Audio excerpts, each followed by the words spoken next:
আগামীকালের নির্বাচনে চাঁদাবাজি কি একটা গুরুত্বপূর্ণ ইস্যু হচ্ছে? এই প্রশ্নে প্রচুর আলোচনা বিশ্লেষকদের মধ্যে দেখা যাচ্ছে। ফেসবুকে প্রত্যেকে তাদের অপিনিয়ন দিচ্ছেন।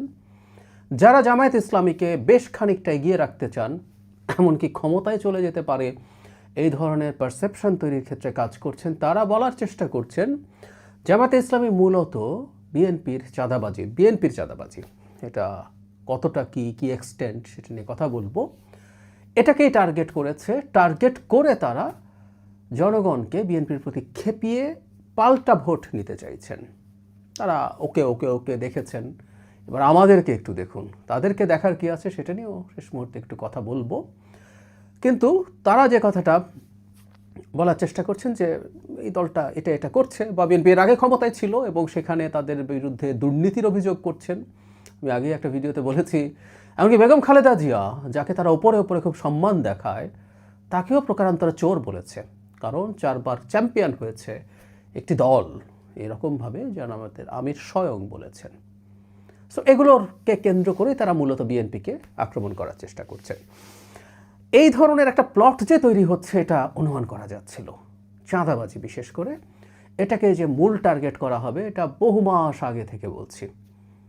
টিভি টক শোতে কখনো বা অনেক সময় এই প্রসঙ্গ এসছে। আমি যখন আমার জাহেদ স্টেকে কথা বলেছি তখনও বলেছি, দেখুন চাঁদাবাজি যা আছে, কে করছে কি করছে সেটা পরের আলোচনা। এটা রাষ্ট্রে যখন এই ঘটনা ঘটে, এটা ট্রু। এটা খুব দ্রুত এলিমিনেট করা যাবে কিনা সেটা নিয়েও কথা বলবো, কিন্তু এটা ঘটছে। এটা আওয়ামী লীগের সময় ছিল, আওয়ামী লীগ চলে যাওয়ার পরও আছে। একটা রাষ্ট্রের সরকারের কাজ হচ্ছে এই ব্যাপারগুলোতে ব্যবস্থা নেওয়া। প্রায় ক্ষেত্রে যে সরকার ক্ষমতায় থাকে তার লোকজনই যেহেতু এই কাজটা করে, অনেক ক্ষেত্রে তারা এক ধরনের ওভারলুক করার চেষ্টা করে, সে দেখছে না, এরকম একটা ভাব করে। কিন্তু এই ইন্টারিম গভর্নমেন্ট কেন এদের বিরুদ্ধে ব্যবস্থা নেয়নি, এটার একটা ব্যাখ্যা আমরা তখন করেছি। বহুবার বলেছি এটা আসলে করতে দেয়া হচ্ছে। যারা এর মধ্যে ইনভলভড হয়েছে, একটা অংশ বিএনপির লোকজন আছে, সত্য অন্যান্য দলের লোকজনও আছে, কিন্তু এই লোকজন থাকাটাকেই একটা ইস্যু বানানো হবে এবং চেষ্টা করা হবে এটার মাধ্যমে বিএনপিকে নির্বাচনের রাজনীতিতে পিছিয়ে দেয়া। এই কারণেই এটায় খুব বেশি বাধা দেওয়ার চেষ্টা হয়নি। অথচ কথা ছিল সরকার বাধা দেবে এবং সমালোচনা বা আক্রমণ সরকারকে আগে করা হবে। অথচ আমরা দেখেছি বিএনপিকে আক্রমণ করছে জামায়াত ইসলামী, এনসিপি।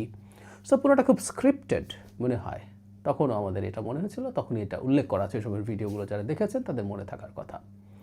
এখন প্রশ্ন হচ্ছে, চাঁদাবাজি কি একটা বিরাট ইস্যু হয়ে দাঁড়াচ্ছে? মানে কেউ বলার চেষ্টা করছেন, বিশেষ করে তরুণ ভোটাররা ভোটার হওয়ার পর থেকেই দেখছেন বিএনপির লোকজন চাঁদাবাজি করছে, তাই তারা এবার সমানে গিয়ে জামায়াতকে ভোট দিয়ে দেবেন, বা অন্য ভোটাররাও। আচ্ছা, আমি একটা প্রশ্ন এভাবে যদি করি, ধরে নিলাম তর্কের খাতিরে সারা দেশে চাঁদাবাজি হচ্ছে, বিভিন্ন জায়গায় বিভিন্ন পর্যায়ে চাঁদাবাজি হচ্ছে, এবং তর্কের খাতিরে ধরে নিলাম সবাই বিএনপির লোকজনই চাঁদাবাজি করছে, জামাতের লোকজন কোনো অপরাধ করে না, এনসিপির লোকজন অপরাধ করে না, ধরে নিলাম বলছি, তারাও করেন। যথেষ্ট পরিমাণ তথ্য উপাত্ত পত্রিকায় আছে। তাদের দল ছোট, সংগঠন ছোট, তাই তাদের সংখ্যাও কম। কিন্তু আমি ধরে নিলাম তর্কের খাতিরে সব বিএনপি করছে, তারা তাই বলার চেষ্টা করছেন। তাহলে আমার মনে একটা প্রশ্ন জাগে, শতভাগ সিটে বিএনপি হেরে যাবে না কেন? জামায়াত এনসিপি জোট কেন শতভাগ সিটে জিতবে না? 300 সিটে তো তাদের জিতে যাওয়া উচিত। বিএনপির সকল চাঁদাবাজিতে এতই অতিষ্ঠ মানুষ একটা সিটেও কেন বিএনপিকে ভোট দেবে? মানুষ তো ভালো থাকতে চায়, এটা তো সত্য। যারা চাঁদাবাজি করছে, উল্টো পাশে সৎ লোকের শাসন, সৎ লোকরা এসে মানুষকে স্বর্গে নিয়ে যাবে, একটা সিটও কেন জিতবে? আমি আপনাদের কারো যদি এই ধরনের কোনো এই প্রশ্নটা জবাব থাকে, আমি এক্সপেক্ট করব জামাতি বটরা অন্যরা গালিগালাজ করবেন, কিন্তু যদি জবাব থাকে জবাবটা একটু দেবেন। একটা সিটও জেতার কারণ নেই। এখনও তারা এটা বলে টলে কোনো রকমে 151 মেলানোর চেষ্টা করছেন। খুব বড় প্রভাব এটার পড়বে না। এটা একদম প্রভাব নেই আমি সেটা বলছি না, খুব বড় প্রভাব পড়বে না। কেন পড়বে না? আমরা খেয়াল করব, এই যে ঘটনা, এক্সটর্শন, চাঁদাবাজি আমাদের আবহমান কাল থেকে আছে। মাত্রা ব্যাপ্তি বেড়েছে, দেশের অর্থনীতি বড় হয়, মানুষের সক্ষমতা বাড়ে, ফলে এর পরিমাণও বেড়েছে, এটাও ফ্যাক্ট, এটা বাড়ে। কিন্তু যেটা হয়, আমাদের যেহেতু ইনফর্মাল ইকোনমি প্রধান, আমাদের ফর্মাল ইকোনমির তুলনায়। 85% বেশি। তখন যেটা হয়, এই ইনফর্মাল ইকোনমির মেনটেন্যান্সের জন্য এরকম একটা স্ট্রাকচার লাগে, যেখানে রাজনৈতিক দল, প্রশাসন, পুলিশ সবাই মিলে একটা নেক্সাস তৈরি হবে এবং এটাকে মেনটেইন করবে। এটা ভালো ব্যবস্থা আমি তা বলছি না, এটা রিয়ালিটি। ফলে আর কেউ আসলেও যে এই সমস্যার সমাধান রাতারাতি করে ফেলতে পারবে, একেবারেই ভুল কথা। এটা তার শতভাগ সদিচ্ছা থাকলেও পেরে উঠবে না। ওই আলোচনা আজকে ঢুকছি না। কিন্তু যেটা বলছিলাম, ফলে আবহমান কাল থেকে যারা চাঁদাবাজির শিকার হন তারা এটাকে তাদের মতো করে মেনে নিয়েছেন। অনেক ক্ষেত্রে মেনে নিতেও হয়। চাঁদাবাজি যে সবসময় খুব বড় বড় ব্যবসায়ীরা হচ্ছেন, মধ্য পর্যায়ের ব্যবসায়ীরা হচ্ছেন, তা না। চাঁদাবাজি খুবই ছোট ব্যবসা করেন, এমন মানুষও করেন। কিন্তু যিনি সবচেয়ে বেশি ভুক্তভোগী হন, তিনিও আসলে এই চাঁদাবাজিকে মোটা দাগে তার একটা ভাড়া হিসেবে দেখেন। ফুটপাতে দোকান বসেছে, এই দোকান থেকে চাঁদাবাজি হয়। এখন উনি যে ফুটপাতে বসেছেন, সেই দোকানটা মেনটেইন করা, ওখানে অবৈধ বিদ্যুতের লাইন আছে, ওনার জায়গাটা ঠিক রাখা, উনি তো এটাকে ভাড়া হিসেবে দেখেন।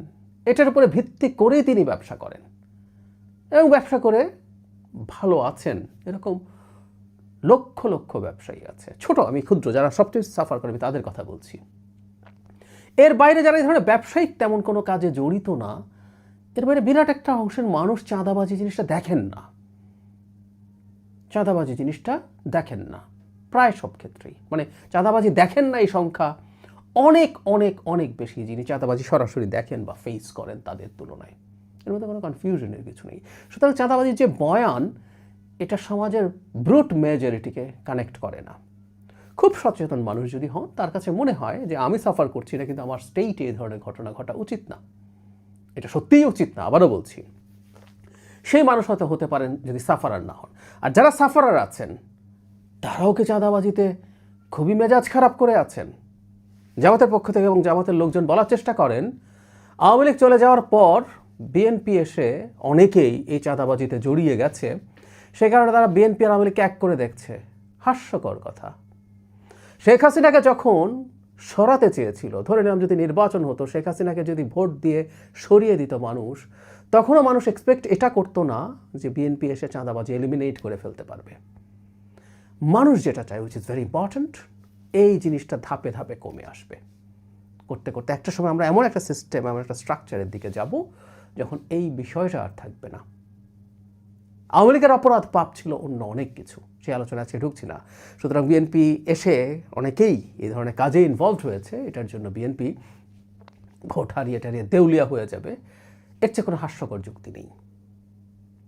একই সাথে এটাও বলা দরকার, শুরু থেকে বিএনপি অসাধারণ একটা সদিচ্ছা দেখিয়েছে যে এই ধরনের ঘটনায় বিএনপি রেসপন্ড করে।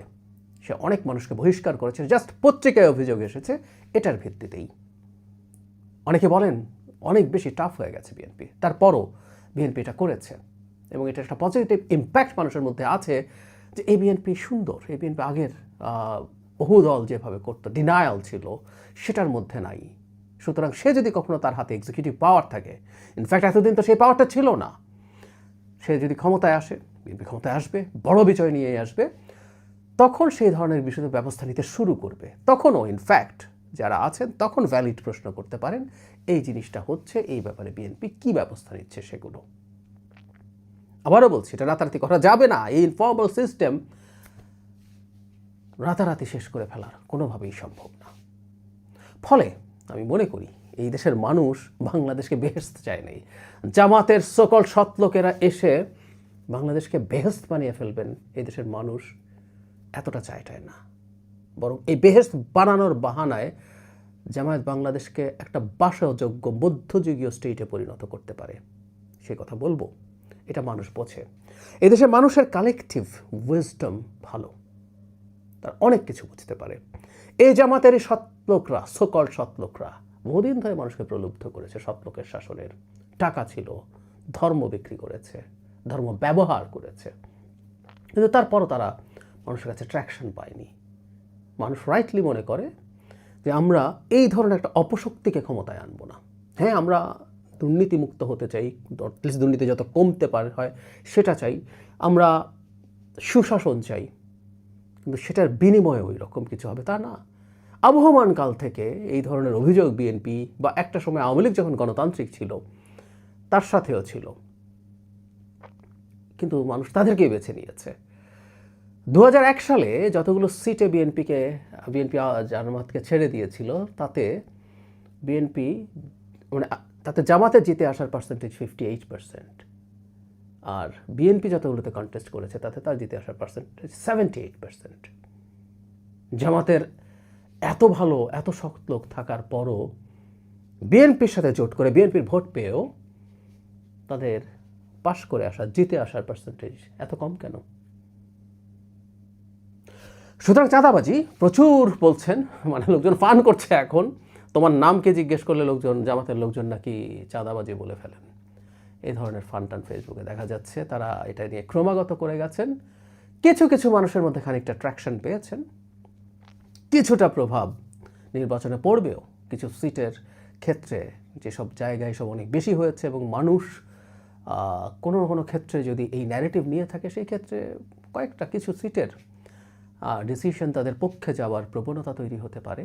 কিন্তু যে বললাম, রিয়েল প্রবলেমে কোন মানুষ কতটুকু সাফার করছে দিনের শেষে ভোটাররা সেভাবেই দেখে। এটা মোটেও বড় কিছু হতে যাচ্ছে না। আর মানুষ এটা বিশ্বাস করে। জনাব তারেক রহমান এই আস্থা তৈরি করতে পেরেছেন যখন তিনি রাষ্ট্রের দায়িত্বে আসেননি, তার আগেই তিনি এই প্রবলেম রেকগনাইজ করেন, এর বিরুদ্ধে দলীয় ব্যবস্থা নিয়েছেন এবং তিনি নিশ্চয়ই এটার বিরুদ্ধে কঠোর ব্যবস্থা নেবেন। নির্বাচনী মাঠে যেটা হয়, অনেক সময় অনেক কিছু নিয়ে ডিল করা, কথা বলা রাজনৈতিকভাবে কৌশলগত ভুল হিসাবে কেউ ভাবতে পারেন। এইসব নানান হিসেব নিকেশ থাকে। আমরা জনাব তারেক রহমানের শেষ স্পিচে আমরা দেখেছি তিনি পূর্ববর্তী সরকারগুলোর সময়